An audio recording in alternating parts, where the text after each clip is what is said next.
La question du nombre maximum de terriens, elle fait débat depuis longtemps. On se souvient que Malthus l'a posée dès la fin du XVIIIe siècle.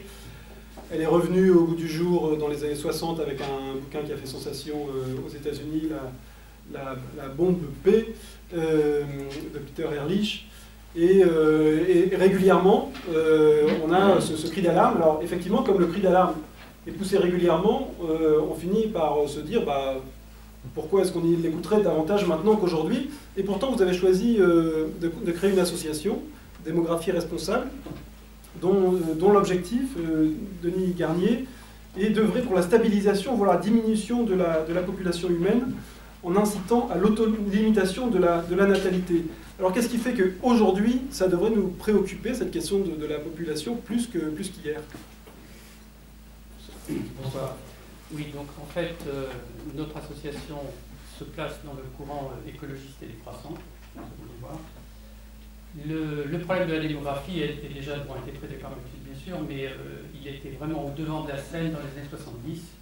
Il y a eu le rapport Meadows, commandé par le Club de Rome.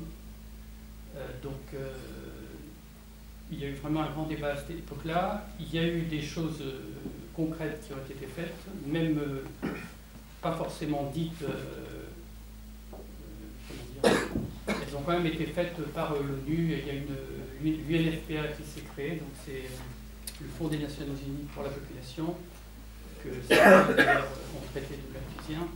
Et donc je pense que s'il n'y avait pas eu ce débat, quand même, on ne serait pas à 7 milliards et demi, on serait au-dessus. C'est difficile de dire combien, mais on serait au-dessus.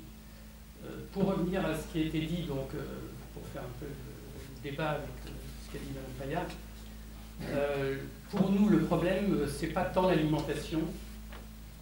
Il est vrai qu'on peut actuellement nourrir tout le monde, mais quand même en déplaçant des grandes quantités de nourriture, enfin de céréales par exemple, ce qui n'est pas quand même très logique, hein, on devrait quand même pouvoir produire sur place ou relativement proche des populations, sans être obligé d'envoyer des avions avec des céréales, du lait ou je ne sais quoi quand il y a des familles.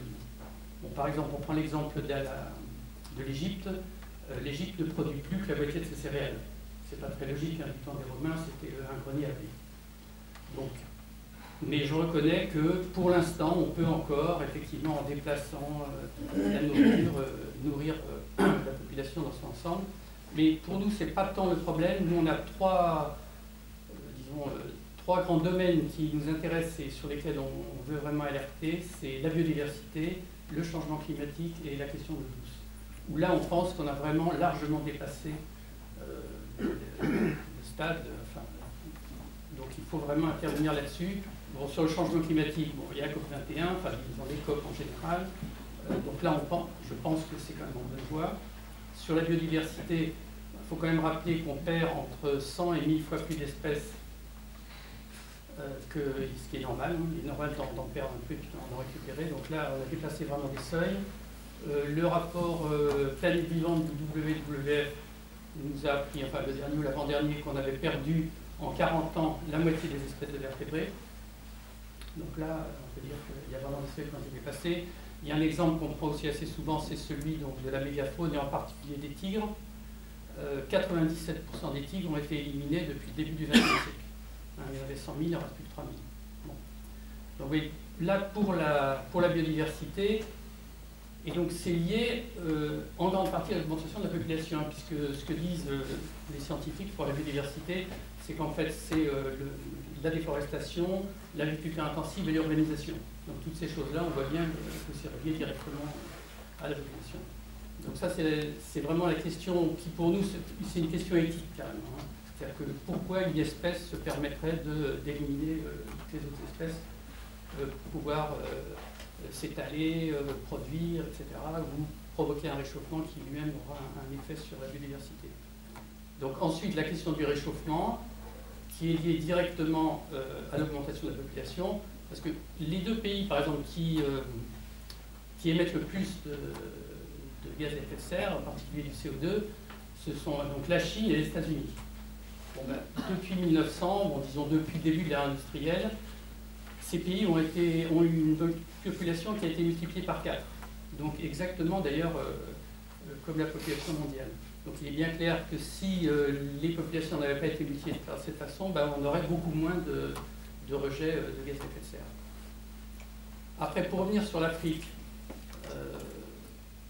donc la question de justice, bon, ça on verra, mais l'Afrique donc va gagner, disons, un peu plus de 3 milliards d'habitants.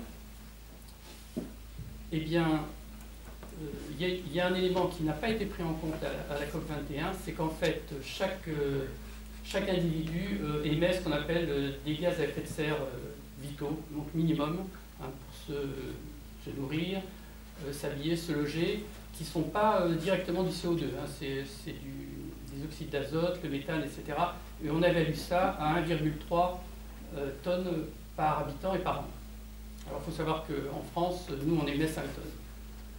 Plus c'est 1,3, on va dire bon, 6,3. Donc vous voyez, c'est 1,3 quand on les multiplie par les 3 milliards d'habitants qui vont arriver, bon, ici et puis 500 millions, disons, en Asie, ben, on arrive en fait à des gaz à effet de serre qui correspondent en gros à l'Union européenne, c'est au milieu de l'Union européenne et des États-Unis. Donc vous voyez que si c'est l'Union européenne, bon, c'est complètement impossible, mais arrêtait complètement ces émissions, ben, en fait ce serait contrebalancé par l'arrivée de ces 3 milliards d'Africains, et plus ces 500 millions d'Asiatiques.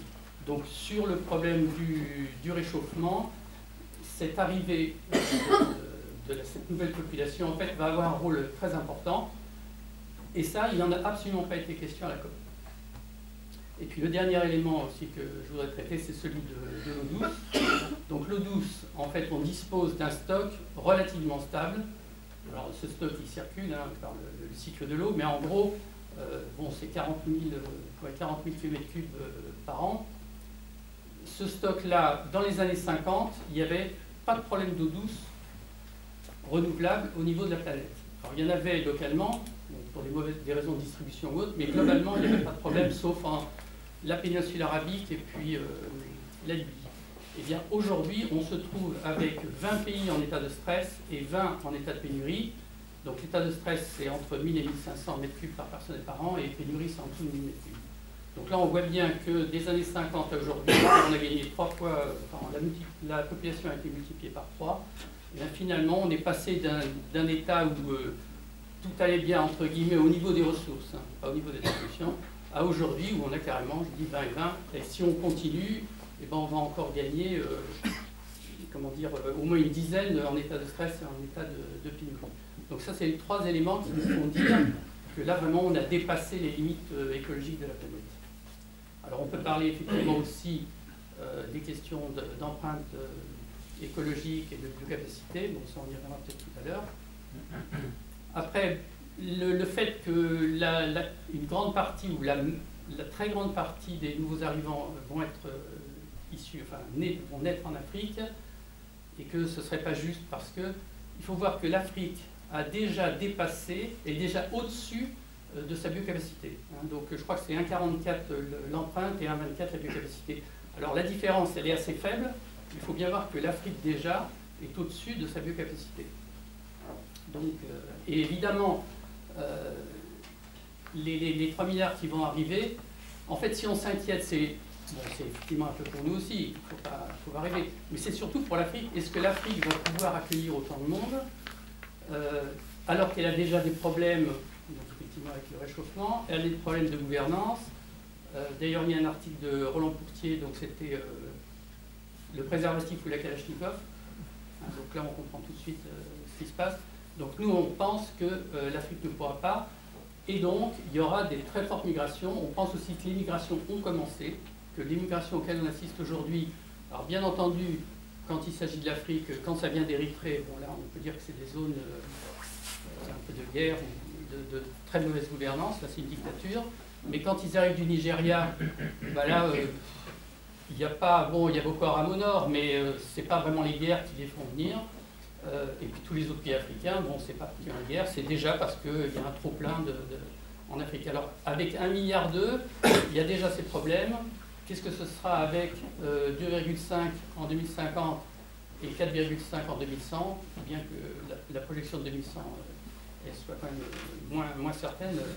Mais voilà, donc c'est pas tant une histoire de justice qu'une histoire de est-ce que l'Afrique va pouvoir s'en sortir, et est-ce que nous, on va pouvoir accuser le coup, et est-ce que la planète, avec les 3 indicateurs que j'ai donnés tout à l'heure, est-ce qu'elle va pouvoir supporter. Donc on ne pense pas que ce sera possible, et donc on appelle en fait à ce que l'ONU s'empare du sujet comme elle l'avait fait au siècle dernier, enfin à la fin du siècle dernier.